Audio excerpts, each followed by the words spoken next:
السلام علیکم ورحمۃ اللہ وبرکاتہ۔ ناظرین، آج کی اس ویڈیو میں ہم سیدنا ہود علیہ السلام کا تذکرہ کریں گے۔ آپ دیکھ رہے ہیں ALB میڈیا نیٹورک۔ ناظرین کرام، اللہ تعالیٰ نے نوح علیہ السلام کی اولاد میں برکت عطا کی تو وہ زمین میں پھیل گئی۔ اس میں سے ایک قوم ہوئی جسے عاد کہا جاتا ہے۔ وہ بڑے طاقتور لوگ تھے، گویا کہ ان کے جسم لوہے کے بنے ہوئے تھے۔ وہ ہر چیز پر غلبہ پا لیتے تھے اور ان پر کوئی غلبہ نہ پا سکتا تھا۔ وہ کسی سے ڈرتے نہیں تھے، لیکن ہر کوئی ان سے ڈرتا تھا۔ اللہ تعالیٰ نے عاد کے لیے ہر چیز میں برکت ڈال دی تھی۔ عاد کے اونٹوں اور بکریوں نے وادیوں کو بھر دیا تھا اور گھوڑوں نے میدانوں کو بھر دیا تھا، اور ان کی اولاد سے ان کے گاؤں اور گھر آباد تھے۔ جب قوم عاد کے اونٹ اور ان کی بکریاں چراگاہ کی طرف نکلتی تو بڑا ہی خوبصورت منظر پیش ہوتا۔ جب صبح کے وقت بچے کھیلنے کے لیے نکلتے تو منظر بڑا ہی خوشنما اور دلکش ہوتا تھا۔ قوم عاد کی زمین بھی سرسبز و شاداب اور خوش منظر تھی۔ اس میں بہت سے باغات اور چشمے تھے، لیکن عاد نے ان ڈھیر ساری نعمتوں پر اللہ کا شکریہ ادا نہ کیا۔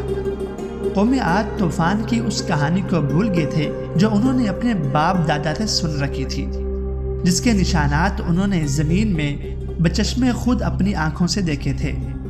وہ بھول گئے تھے کہ اللہ تعالیٰ نے نوح علیہ السلام کی امت پر طوفان کیوں بھیجا تھا۔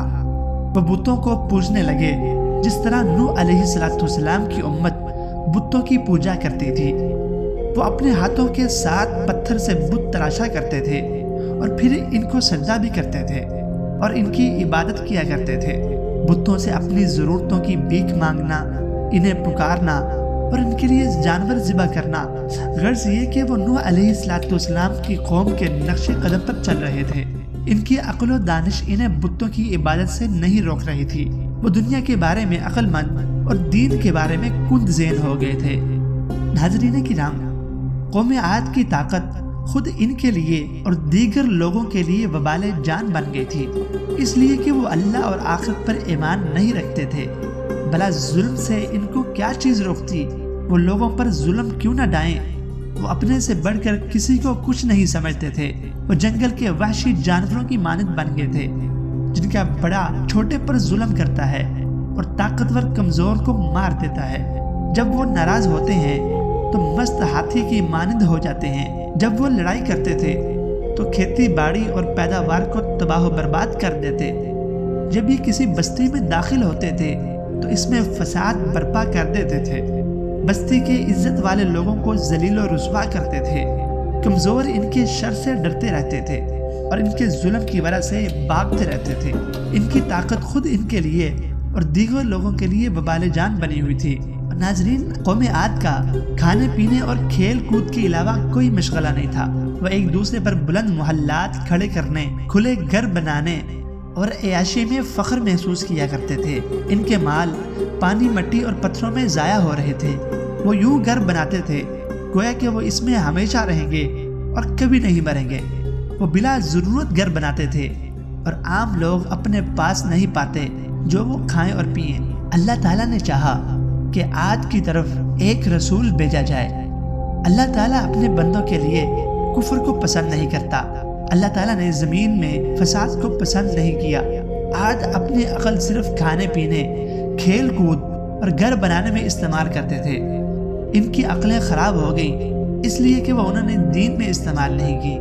قوم عاد دنیا کے بارے میں عقل مند اور دین کے بارے میں ایسے کن ذہن تھے کہ پتھر کی عبادت کرنے لگے۔ اللہ نے چاہا کہ ان کی طرف ایک پیغمبر بھیجے جو ان کی رہنمائی کرے، اور وہ پیغمبر انہی میں سے ہو جو انہیں پہچانتا ہو اور وہ عاد ان کی بات کو سمجھ لیں۔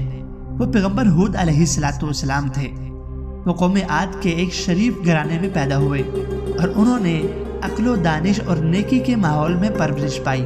آخرکار ہود علیہ السلام اپنی قوم میں کھڑے ہوئے اور دعوت دینے لگے اور فرمایا، اے میری قوم، اللہ کی عبادت کرو اور اس کے سوا تمہارا کوئی معبود نہیں ہے۔ ہود علیہ السلام نے فرمایا، اے میری قوم، تم پتھروں کی عبادت کیوں کرتے ہو؟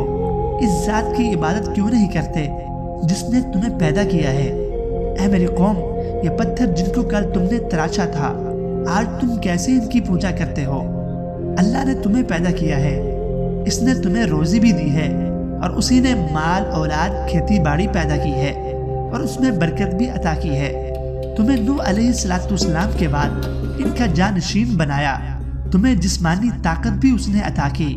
ان نعمتوں کا حق یہ ہے کہ تم صرف اللہ کی عبادت کرو اور اس کے سوا کسی کی عبادت نہ کرو۔ ایک کتا جس کی طرف تم ہڈی پھینکتے ہو وہ تمہارا گھر نہیں چھوڑتا، وہ سائے کی طرح تمہارے پیچھے رہتا ہے۔ کیا تم نے ایسے کتے کو دیکھا ہے کہ وہ اپنے آقا کو چھوڑتا ہو اور اس کے علاوہ کسی اور کی طرف جاتا ہو؟ کیا تم نے کسی جانور کو دیکھا ہے کہ کسی پتھر کی عبادت کرتا ہو؟ کیا انسان جانور سے بھی زیادہ ذلیل ہے یا جانور کی نسبت بہت عظمت والا ہے؟ جب ہود علیہ السلام نے اپنی قوم سے یہ والے سوالات کیے تو قوم کا جواب کیا تھا؟ قوم کھانے پینے اور کھیل کود میں مشغول تھی، وہ دنیا کی زندگی پر راضی تھے اور اسی پر مطمئن تھے۔ ہود علیہ السلام کی باتوں سے ان کا دل تنگ ہوا اور انہوں نے دوسرے سے کہا کہ ہود کیا چاہتا ہے، کیا کہتا ہے، ہمیں اس کی باتوں کی کوئی سمجھ نہیں آتی۔ انہوں نے کہا کہ یہ بیوقوف یا دیوانہ ہو گیا ہے۔ ہود علیہ السلام نے انہیں دوسری مرتبہ دعوت دی تو اس قوم کے چودھریوں نے کہا، ہم تجھے دیوانگی کی حالت میں دیکھتے ہیں اور ہم تمہیں سمجھتے ہیں کہ تم جھوٹے ہو، معاذ اللہ۔ آپ علیہ السلام نے فرمایا، اے میری قوم، میں دیوانہ نہیں ہوں، میں تو سب جہانوں کے رب کا رسول ہوں، میں تمہیں اپنے رب کے پیغامات سناتا ہوں اور میں تمہارے لیے خیرخواہ اور دیانتدار ہوں۔ ہود علیہ السلام اپنی قوم کو نصیحت کرتے رہے اور انہیں حکمت اور نرمی کے ساتھ دعوت دیتے رہے۔ ہود علیہ السلام نے فرمایا، اے میری قوم، کل میں تمہارا دوست اور بھائی تھا، کیا تم مجھے پہچانتے نہیں؟ میرے بھائیو، تم مجھ سے کیوں ڈرتے ہو اور مجھ سے دور کیوں بھاگتے ہو؟ اے میری قوم، میں تم سے اس دعوت کے بدلے کچھ نہیں مانگتا، میری مزدوری تو اللہ کے ذمے ہے۔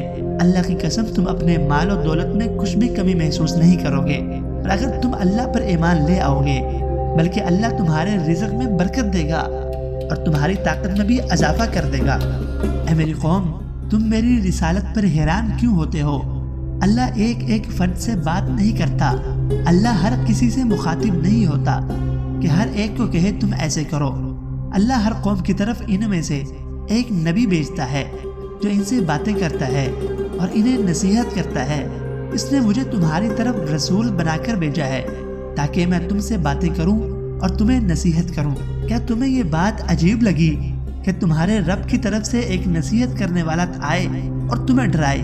جب قوم عاد کو کوئی جواب نہ ملا تو وہ جان نہ سکے کہ ہود علیہ السلام کو کیسے جواب دیں، لیکن جب وہ عاجز آ گئے تو انہوں نے کہا، ہمارے معبود تجھ پر ناراض ہو گئے ہیں، اس لیے تیری عقل کو بیماری لاحق ہوگی ہے، تجھ پر ہمارے خداؤں کا وبال پڑ گیا ہے۔ ہود علیہ السلام نے کہا، یہ بت پتھر ہیں، نہ یہ کسی کو فائدہ دے سکتے ہیں اور نہ ہی کسی کو نقصان دے سکتے ہیں۔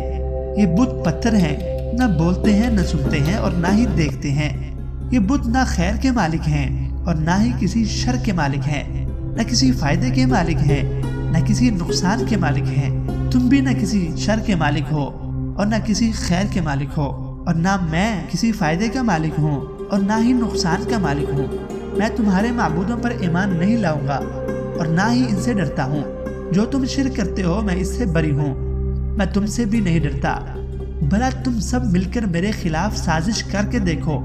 میں نے اپنے اور تمہارے رب پر بھروسہ کیا ہے، ہر چیز اس کے قبضے میں ہے، کوئی پتا بھی اس کی اجازت کے بغیر نہیں گرتا۔